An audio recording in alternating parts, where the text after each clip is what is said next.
This is our third lecture here, third class here on globalization.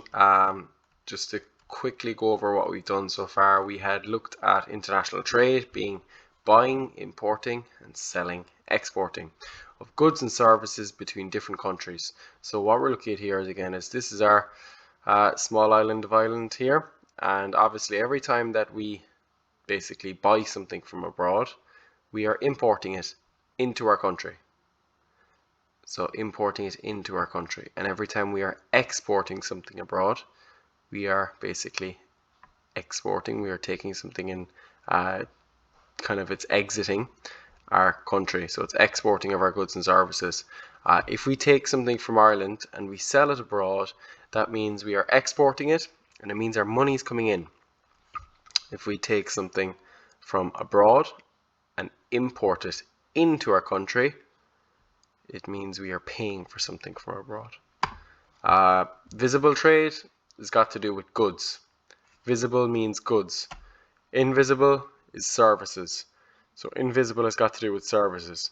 So we looked at importing is buying your goods and services from other countries. So we're bringing their goods and services into our country. Okay? When this happens, our money goes out. Exporting is selling our goods or services to other countries. We're exporting. Our goods and services are exiting our country to another country. When we're exporting, our money comes in because we're selling our good or service abroad and they're paying us for it.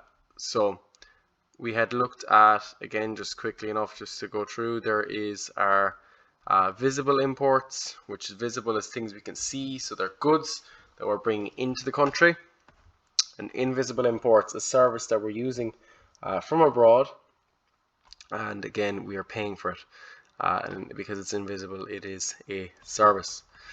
Our visible exports is basically, again, visible, it's something we can see and it is a good, and exports means that we're selling it abroad. So in this case the pictures are maybe we're selling beef abroad and the money is coming in. And in our invisible exports, invisible means it's to do with a service. It's exporting the service, so the service is going out and the money is coming in. I know I'm going over what we had previously done at the start of this class, but what we had done is quite important. Why would we import something? Why would we bring something into the country? Maybe we can't grow it here. Maybe it's offering us extra choice. Maybe it's cheaper. Why would we sell something abroad? Why would we export? Well, because there's a bigger market abroad than there is in our country. So we can get extra profits, create more jobs here and more demand. So that's all we've looked at so far, just a quick 3-minute recap. What I'm looking here at now is our calculations for trade. So the first one here, and both of them, there's two different slides. I've just changed something there was a typo. There's two different slides and they're quite similar. There's only a small difference. The first slide is to do with balance of trade and it's for goods only. The second is called the balance of payments. It's the exact same, but it's not just goods, it's services as well. So this one here, balance of trade, means goods only.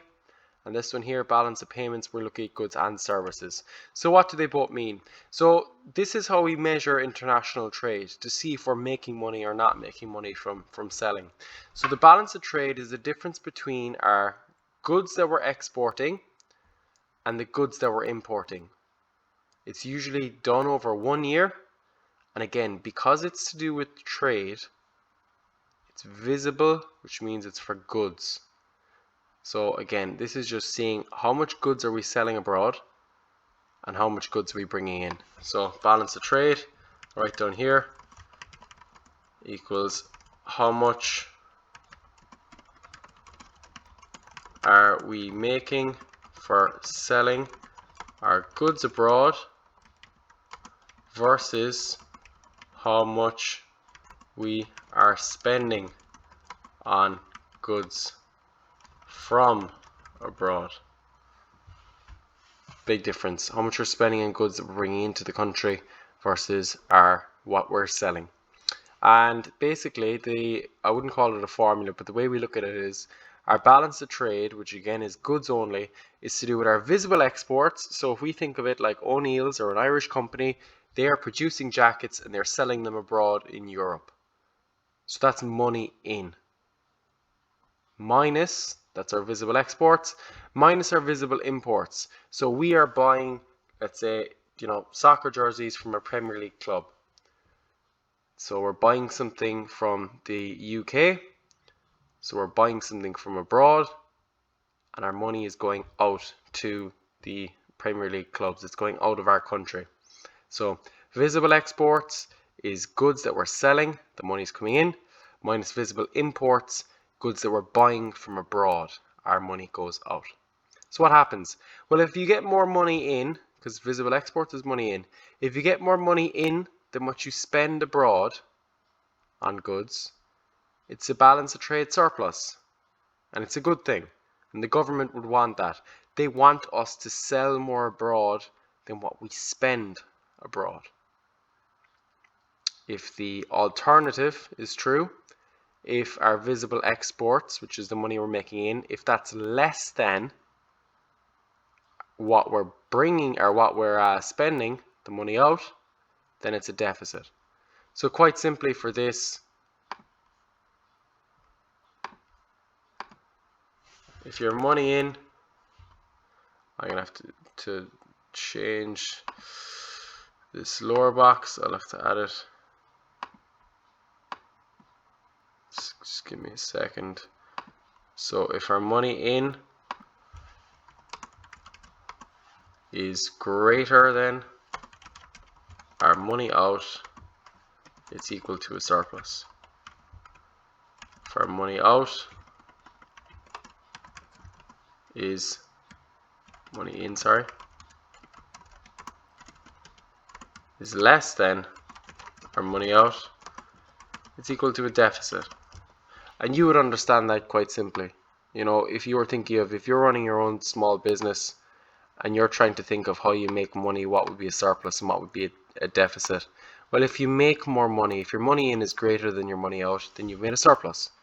But if your money in is less than your money out, it's a deficit. So remember, money in is visible exports, money out is visible imports. So it's good to have these couple of things just to take down as well. So if our visible exports are greater than our visible imports, it's a surplus. This slide here is the exact same really as this slide. The only difference for this one is the balance of payments is not the exact same as the balance of trade, because for our second one here, the balance in trade of payments includes goods and services.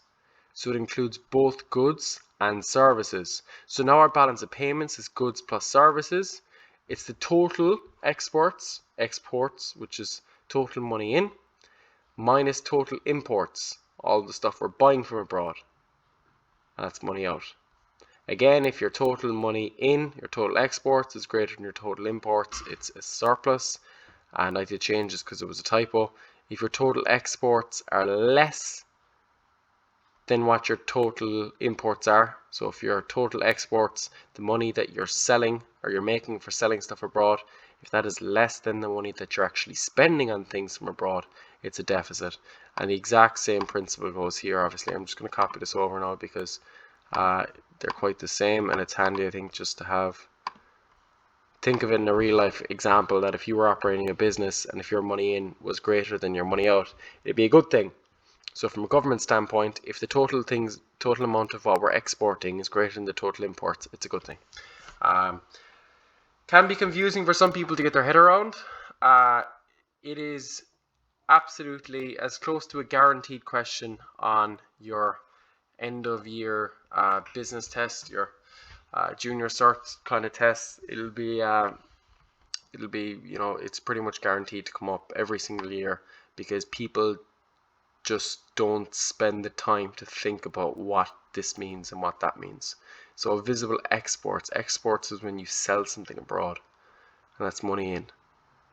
That's obviously, you want that to be higher than what you're buying from abroad. And people don't take the time to think it through, and obviously then in the exam they're taking a 50-50 guess, and then half of them get the wrong answer. So it's very important that for this section here that you pay attention to what each one of them means. The next couple, I'm only just going to look at a few other things. International trade. So what are the benefits of international trade? Well, obviously, if I'm going to trade internationally, I'm basically selling abroad. So if I start to sell to more than just the Irish market, I have way more sales potential, because there's only literally just shy of 5 million people in the Republic of Ireland. It's quite small compared to the rest of the world. So if I sell abroad, I can make more money. Now, lower costs here is obviously if I am, producing, again, for let's say for O'Neill's, if we're producing, a jacket and tracksuit pants or something like that, if we're only making 1,000 of them, it costs us so much to produce 1,000. But if I make 100,000, well, I don't need to buy any new machines to do that. I just need to work for longer. So I need to have more materials. I need to pay more staff. But generally, my costs itself don't go up too much more. So you can actually have a lower cost per unit. So our Irish businesses have to increase production to satisfy the demand from selling abroad. But the more products that are made, it becomes cheaper to produce one item. And it's known as economies of scale. So economies of scale is that the more you produce, technically the cheaper it'll get to produce one item. So if I start producing more, it'll become cheaper for me to just produce one. So spreads risk. You're spreading risk by relying on multiple markets, so that if the Irish economy goes into a massive recession, maybe you could still have big sales in Germany, France, UK, etc. And raw materials. So Irish business need to import some raw materials. We not produce them in Ireland. So having international trade and buying from abroad is important, because we can bring in things that we do not produce here. So that's all the good elements of trading abroad. What about the challenges? So what are the difficulties in trading abroad? So first one here is a high cost. Because we're an island, transportation isn't as easy, especially if you think of transportation from the US. If you try to order something online from the US and they don't produce it here in Europe, you are going to be met with a high transport cost. And the same thing can go sometimes for other areas around the world. It's not as bad for Europe here because there's trade deals, but because we're an island, sometimes it can make it more expensive for people to basically to buy from us. So there's higher costs just purely through our transport. The languages. So Irish exporters may need to make their website available in many languages. Obviously, if you're trying to sell, like let's say Ryanair included here, Ryanair are an Irish company. They're trying to sell flights abroad from Madrid to, Dubai. There's people in Madrid, generally, obviously, a lot of them speak Spanish or Catalan or something like that, and Ryanair needs to make their website available in those languages. If the exchange rate, so if the euro increases in value, price of Irish products will become more expensive in countries that do not have the euro. So sometimes the exchange rates, I'm not going to go into too much detail on that because that's a chapter in itself. Getting paid, so trying to collect payments from businesses in other countries sometimes isn't as easy. It's a little easier nowadays because it's easier to transfer money online. But if you're doing a bank transfer, it could take a couple of days for your money to come in from abroad. And finally, the trading abroad with other countries means you could have competition from low-cost economies. So Irish wages are high. And if we're trying to trade with companies that are based in Asia or maybe Northern Africa or something like that, sometimes because of their wages being so low and some other costs being so low, they're basically what they're selling could be at such a cheap price that it could be difficult for Ireland to compete. The wages in general would, it'd be common enough knowledge that production in Thailand or China or Indonesia would be very, very cheap, so that you're not really going to see much goods produced here in Ireland selling in Asia, because generally our goods are quite expensive compared to maybe some of the goods that might be on sale there. So competition from low-cost economies. I'll be quickly covering this stuff again the next day. But main focus of today was looking at our balance of trade and balance of payments, because they're just such popular questions. And again, we have our formulas written down there. There's only 4 slides, So I'm going to get you to take down the 4 into your hardback, into your notes copy, and again taking down everything, including some of the stuff that I've included there, because I can't stress how this is all important about international trade. Thanks for listening.